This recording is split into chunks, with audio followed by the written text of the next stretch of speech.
journey to Eurosong 2025. Hi, I'm Reylta, and you're listening to the Eurovision podcast. Hey, welcome back to the Eurovision podcast. We are still on the journey to Eurosong. We're having a stop off today, of course, Alex, to chat to Reylta. But first of all, how are you? I'm very good. How are you getting on today?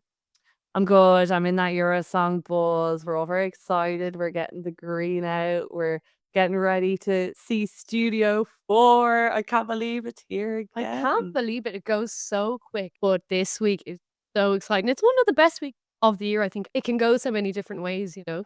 Yeah. And like our national final, I think, has come on a lot. Like if you look at it in 2022, it's just not the same show, is it? So, no, it's not. But at the same time, there's still a while to go as well, which is why when you tune in, you're always interested to see, okay, you know, we know RT don't have the budget yet to be putting it on a massive stage or making crazy changes, but where are they investing money or changing direction on? So that's always interesting, no matter what. And if they are small changes. Yeah, absolutely.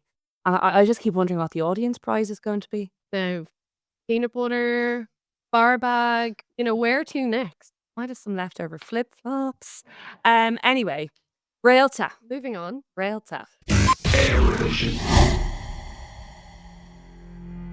Knees touching. What are the rules of war I follow? I have been ruled before.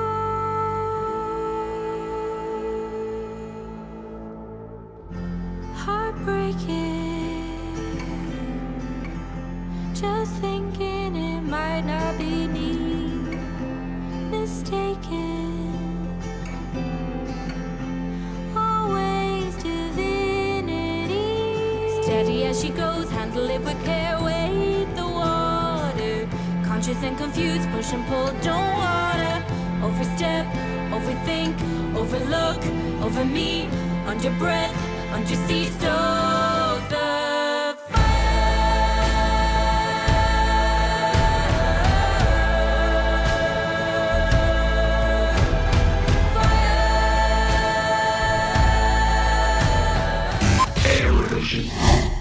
I love the name.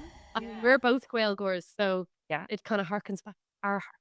Yeah. So for any, I suppose, non-Irish speakers, Reylta Oscailga in Irish means star.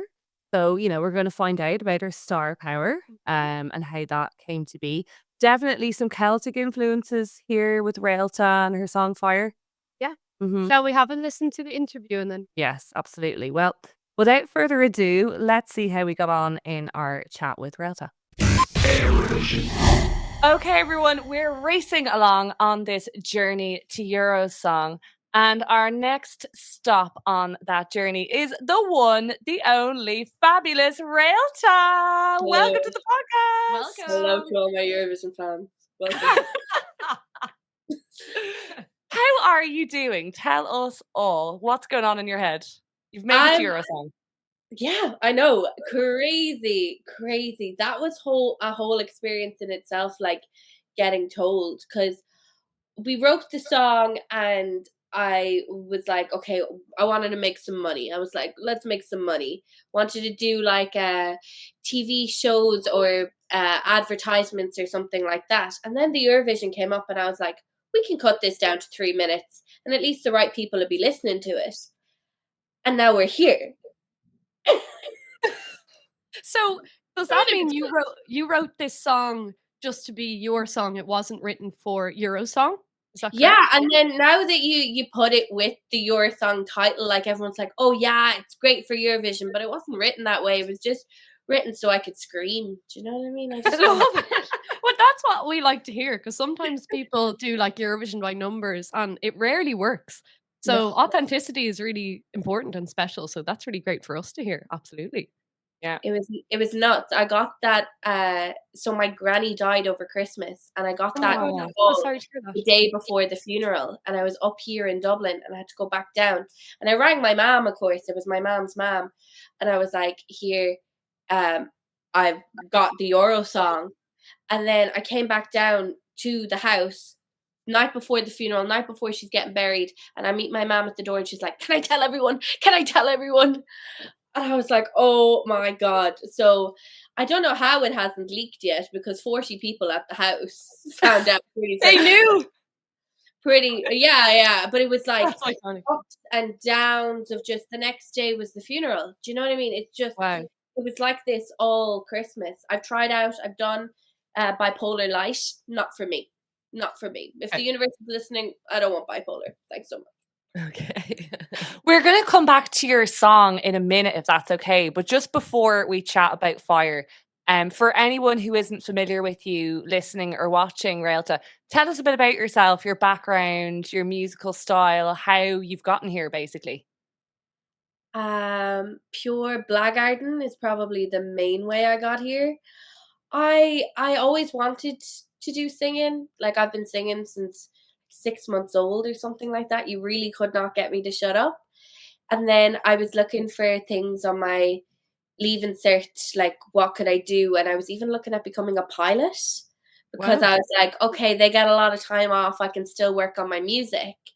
And then my mom was like, you can do songwriting in college. And I had been writing songs since I was 11, because I used to do a talent show called Our School's Got Talent. And the divas who couldn't sing but wrote their own songs got into the next round. And I was like, I can do that. I can do that. Like, very fueled on spite. And then, I've been writing songs ever since. Got into college, did that, made a band, went to BIM in Dublin, just gigging and perfecting like what I want to do, which is kind of like folk music, fairy core, Florence and the Machine, 8-piece band. Made my album, live recorded my album a couple of years ago, and I'm just living my life the way I want to live it, and good things keep happening. And to go back to the song then, and when you were going in to write this, it sounds like this is something you were writing for your own or for commercial use. What is the story behind the song? So I went to a songwriting retreat up in, I think it's called Views of the Valley, run by Ben Pine. And I went up there. I'd never actually been on a songwriting retreat before. And I kind of went in, was like, okay, we'll do this. Even if I don't like anyone, it's a week away. It's a holiday. Do you know, that sort of way? So you're up at 8 in the studio. It's basically a bedroom for 9 o'clock. And then you have 9 o'clock in the morning to 9 o'clock in the evening to write and produce a song from scratch. And this is what we made on the first day. It took us maybe an hour and a half to write the song, and then took the rest of the day to make it into how massive it is at the moment, which is crazy. I co-wrote the song with Ryan O'Shaughnessy, and I know, I'm scared. Oh my goodness. I think we know him. Is he familiar? We know this diva. I've heard him before. And Cian O'Donoghue. So Cian is our producer, and we just something magic in that room. And I really, you'll hear me say this a lot, I think the song is magic. I think the song itself is just a magic song, and like I can't really go wrong, because I can just sing it and it's a magic song, and it's going to bring me everywhere I want to go, I think. Exciting. And did you get to talk then to Ryan about his experience? Is that something you're taking on board? I am asked. I did ask him for advice and bits and pieces. He's told me some behind the scenes gossip and stuff like that. And it's great to have someone who kind of knows what's going on, so I can go in there with my best foot forward. We actually interviewed Ryan last year. We had kind of an in-depth chat with him. And not only is he a great songwriter, like Ryan has, I think, his head on his shoulders in terms of like, how to stage things, how to promote things. So I'd say he's a great person to have in your camp. So nice. Yeah, he is. I thought he'd be lovely, but he is so nice and genuine and down to the earth, and just love working with Ryan. And it's so nice that like we've met each other, we wrote some songs, and now we're here, and now we're besties. Yeah. And when it came to submitting this song, we kind of had like a unique year this year, because there were some leaks online. What time around here was that? Was that maybe end of December? End of December. Yeah. Did you see them? Were you going, why haven't I on there? Like, what was your reaction to that? Especially because your name wasn't floated around. Um, my reaction was, great, I'm gonna win this whole thing. Love it. I just I wasn't thinking about my competition or anything like that, and then that came up, and then I listened to the songs. I was like, I could do this. I could actually do this, in a disbelief way. And then they turned out to be wrong, and then the switch had already put on my brain. So when I found out the leaks were wrong, I went mad. I've been trying to figure out who everybody else is since. I have a friend who also went to Views in the Valley with us, Alex, and he's been sending me things, and I had to be like, stop sending me things. I'm going crazy. Because everyone's like, oh, the Eurovision fans are so crazy. I'm a crazy Eurovision fan. That's what I figured out so far. I'm the crazy. I'm keeping up on the wee blogs and ESC Poland and everything. I am one of you guys. I will say you were the first one to follow us, and you were straight in the likes and the DMs. Yeah. Oh, we were saw loving you, it. don't worry. Yeah. And I've seen you're teasing the fire as well. We love it. Very Taylor Swift-esque, the I Easter eggs. love an Easter egg. Love an Easter egg. There are loads floating around. They'll be Easter eggs will be over by the time this comes out, but the song is already on my website. If you can find me in my little corner of the universe, you can get a few bits. You can be nosy and you can find some bits, but nobody's found me yet. Just you girls. And you said the song itself, Fire, was written on that first day of the songwriting camp. Is that something that has been a long time coming from you, or did it just come straight out that day? What is the song itself based on? Is it on a fictional story? Is it something you've driven from experience? Where does it come from? I think it's definitely from experience, and the song is about having a crush on someone and feeling that instant chemistry with somebody, and just being cautious, wading the water, figuring out what's happening, and then once you're okay, just passion, fire, giving into the desire and getting what you want. That's my main thing. So yeah, it just starts off with images of knees touching. Do you know when you're sitting next to someone and you can feel that electricity? And then fire is just letting it all go and just giving into your instincts. Yeah, absolutely. One of my favorite things about the song is it really floats between a whimsical, light fairiness, as you've described before. But then when you get to the flourishes, it's so strong. It's really out there. When you're going to sing this, is this going to be difficult vocally wise to, go from those small moments to really belting it? Have you got experience? Have you been singing this live? Yeah, I have been singing it live. As soon as I knew I was gonna do this, I've been planning as if I was going to get the Eurosong since I put my entry in. I'm a bit of a pre-planner that way. So any sort of gig I've done in the last while, I've given it a go. The thing is, because we recorded it in such a safe space in a sitting room, living room kind of an area, I can sit back and sing it like this. Do you know what I mean? I can sing it really, really easy. But something happens when you get up on stage, and I just want to project. And I'm finding a challenge at the moment of just sitting with it. I can sing this song if I was really, really sick, but it's about getting up there and not losing control to the space, just going up there and revealing my song as it comes through. And you say, that you're a big Eurovision fan, which we love, you're in on it all. So going with that, you obviously know that vocals are important, the song is important, but of course, as we know, vocals, girls. I'm gonna bring you vocals. Yes. I can sing this sick. I can sing this amazingly. I know I can do it. We have no doubt. But on top of that, on top of the vocals and the song, of course, we know visuals and how you perform it on the stage and what you use, what's at your disposal on the stage is so important. Can you give us any teasers? What could we expect to see in the Late Late studio in February?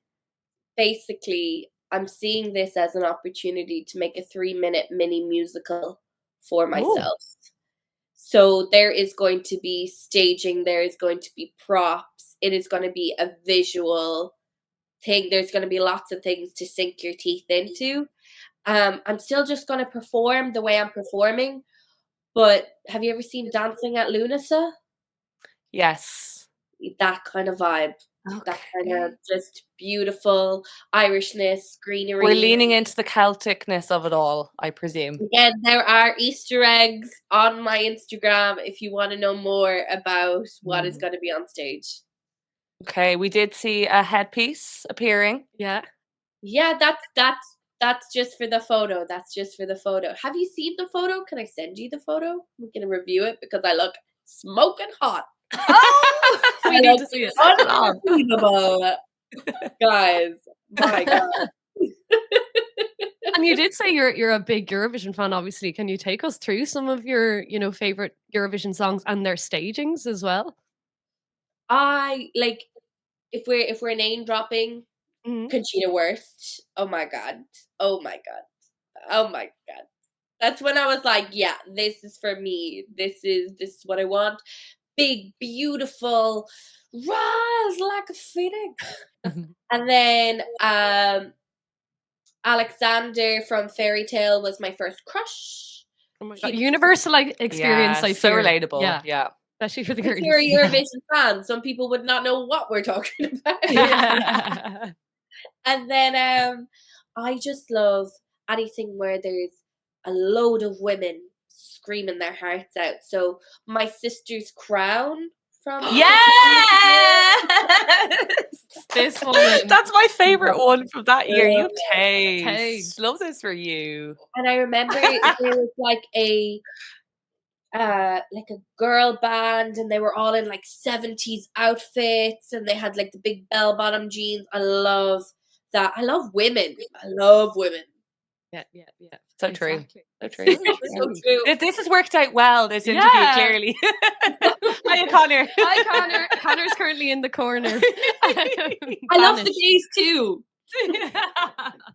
I'm thinking this as a stepping stone to becoming my full self, which is a gay icon. That's where I want to be by this time next year. Gay icon. Love you, Reylta. Maher, mother. Speaking of Maher, yes. we did want to ask you a little bit about Gaeilge, because even your name Reylta is kind of calling to Gaeilge. Can you speak a little about your connection to Irish? Is yeah. Tá beognach lín Gaeilge gom níl mé lífa, but like buachlam you saw mo chuid teanga. Like I like using my language. I don't have a lot of Irish. I'm not fluent, but I grew up in a school of like 50 kids, and the main emphasis there was on Irish, chess, and Ga. They're kind of the three main things. And then I happen to be a singer, so everyone just let me sing.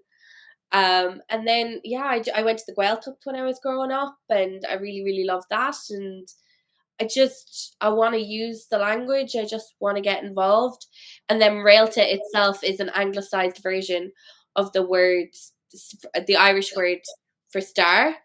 I couldn't use the right way of spelling it because the stupid Cayley band took the right way of spelling it. So I have beef with the Cayley band, if you want to know my lore. we have the drama already in Eurosong. This is exactly what I want. But the internationals can read your name, so like my real name is Caoimhe, which is Caoimhe, and I just wanted someone to be able to all read the my vowels, name. all the vowels, the everything. So I've lived in the UK, and I spent some time in Spain and lived over in Amsterdam and stuff. So I know how hard it is to have a name like Caoimhe abroad. So when I was looking for an alter ego, I was like, what says diva and is readable? Relta. That's it. I love this for you. I have to say as well, like your song like just breathes like Celtic vibes, but obviously the title Fire. Os Gaeilge, like Tina wouldn't be the same with that song. Tina.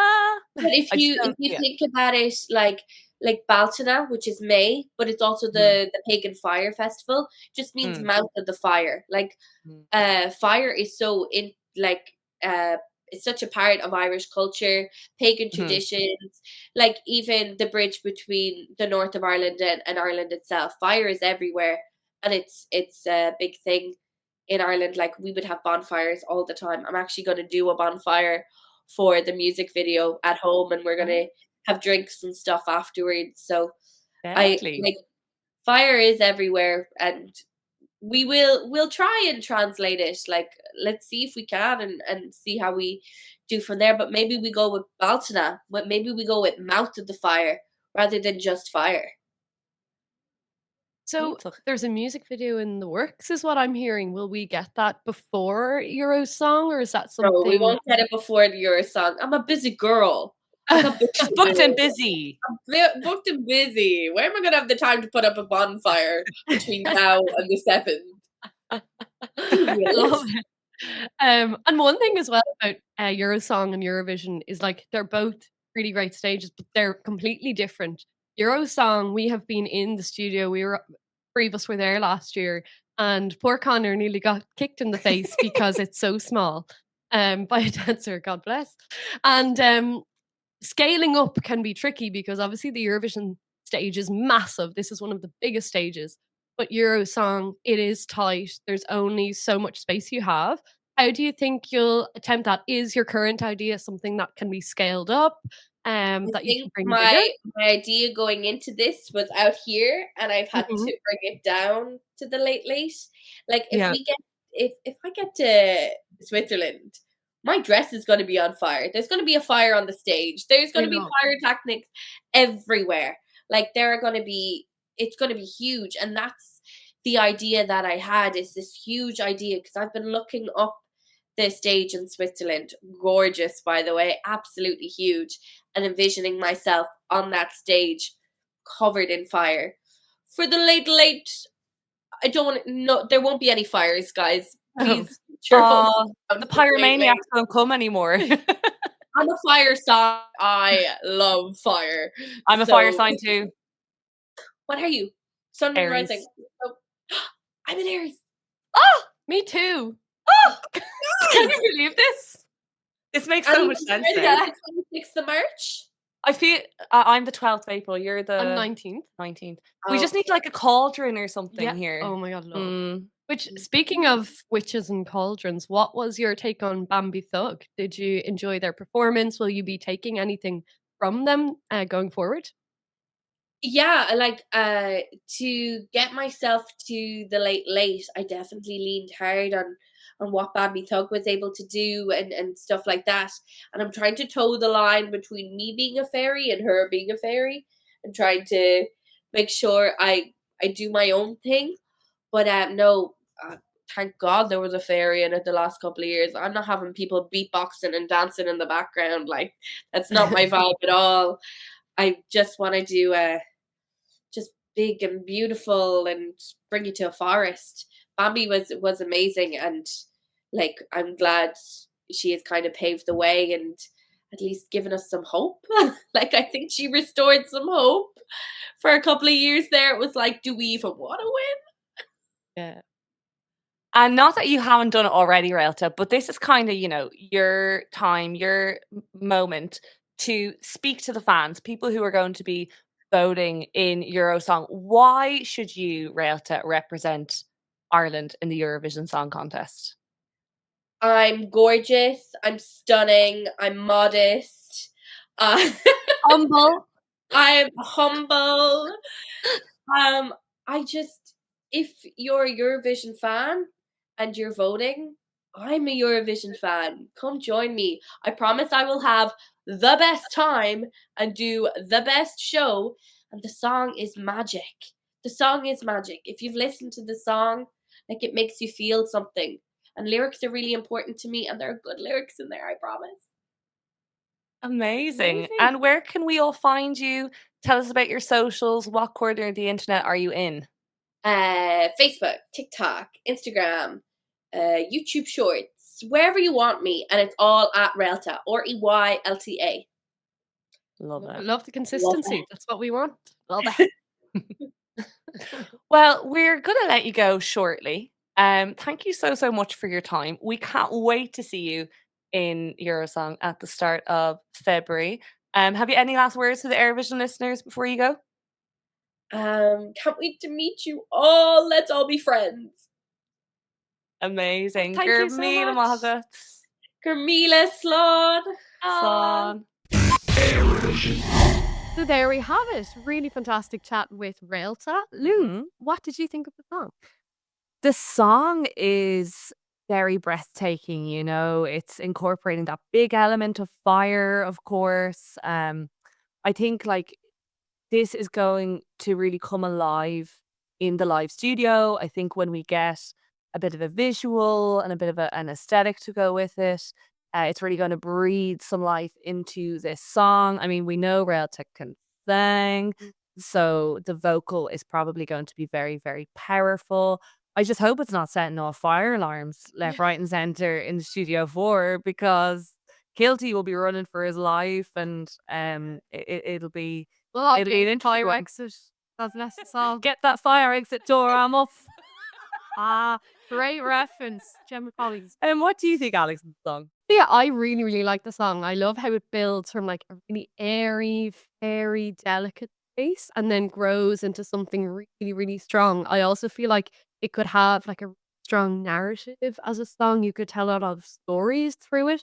I'll be interested to see how she stages it actually, because I think there's a lot of potential, but you also don't want to overdo the whole fire element as well, right? Mm. Because yes, it's called fire, but I'd love to get some really intimate, heartfelt moments in it as well. So yeah, I really like the song. I think it definitely has potential to qualify 100%, Mhm. but it's whether, live can pull it off vocally. It sounds like Mm. she can, but it's always up in the air when it comes to Eurosong as well. Some artists could have loads of experience and then they step on the stage and the lights or even the audio can be challenging. So it's a challenge for any artist, for any of the people we're going to be speak. So yeah, the song overall I think is great though. Yeah, and I think it adds, like, in terms of the Eurosong lineup, it just adds a really good bit of variety. We haven't had anything like this for quite a while, I don't think, in the running. And if this were to go to Basel for Ireland, I think this would be quite a nice follow up to what Bambi was doing. Like Bambi, they had the pagan element in their own way, and more of the witchy elements. As Reylta said in her own words, this is more of the fairy, the folklore kind of element. When you think of there's so much interesting history in Ireland in terms of the myths, the legends, the fairy rings, all of that, all of those stories a lot of us would have learned about in primary school. There's a lot of kind of interesting elements there. And like some fairy rings in Ireland are even still like tourist sites and stuff. So it is very kind of relevant to our culture and our history and our folklore. Do you think it could win Eurovision? I could it win Eurovision? I don't know. I mean, to be honest with you, actually, maybe I don't know what you'll feel about this. So I'm throwing out something controversial. I personally feel that a song like this would do better in Eurovision. It has better chances in Eurovision than it does at Eurosong. I would worry that the studio in Eurosong could inhibit this a little bit, and strip some of the power out of it. Could it win Eurovision? I don't know in its current format is the honest answer. I'd probably be leaning towards a no, but I definitely don't. I think if this was done well, it could certainly qualify us out of a strong semi-final. What do you think? That was a really good point, actually. And now thinking about it, I think you are right that if you got this on a massive stage and you actually could bring fire and the sparks and everything, it could be really big. And again, you're going to have fantastic audio equipment there. That's not going to be something that you're worrying about. So yeah, I do think it could, in its best form, best staging possible, best vocals on the day, and everything came together, I think it could maybe do a top 10. But the winner always has to have something really special. And I don't think I've seen that just yet. But like with Bambi, I mean, I don't think many people saw that as a winner or even a qualifier at the beginning yet. We were talking about that being a winner, a day before. So anything can happen in Eurovision with And artists can hold things close to their chests as well. We don't know what Relta necessarily has up her sleeve yet, or what may come. So I think it's a great choice to be in the six, and I'm really glad this song is there. And it was great fun to chat to Relta and to get to know her a bit better. Yeah, she is a great personality, and it's always fun when you see someone having a bit of crack. Fun. So yeah, it was really great chatting to her. And Conor, she liked my sister's crown, Vesna. Yeah. Oh, common. Too on, and I'm still milking the Czechia discussion. If you didn't hear that, Conor just said get stuck, which I love. So that was very PC of you. Well, I suppose we'll park Relta there for the moment. We'll be moving on tomorrow in our journey to Eurosong to see who else is joining us on this Eurosong 2025 adventure. Alex, where can everybody find us? Here we go, the quiz again. You hate this part. Okay.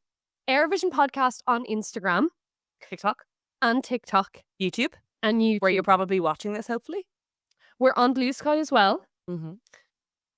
X, formerly known as Twitter, is still up and running, and we miss her. We love her. We're still there. We're still there. We dabble. We dabble. Dibble dabble. But yeah, you can find us on all of the socials. Especially for this week, I think we'll be really, really active. So make sure that you're following us on everything to get all of the updates as soon as they're out. So yeah, make sure and follow us on all streaming platforms, Apple Podcasts, Spotify as well. Again, follow us. You'll get notification every time we upload a new episode. Give us a review if you like us, because we'd really appreciate that, and it would help other Eurovision fans to find us. Also, if you like what we do and you'd like to support us in any shape or form, please do go and find our Buy Me a Coffee. It's in our linked tree, which is linked everywhere. And, you can throw us one coffee, you can throw us 3 or 4. And that goes towards helping things like this, our setup, our equipment, any other extra costs that we incur to run the Eurovision podcast, which we love so dearly. So yeah, we will see you in the next episode on the journey to Eurosong. Who's coming next? Thanks, guys. All we have to say is slán go.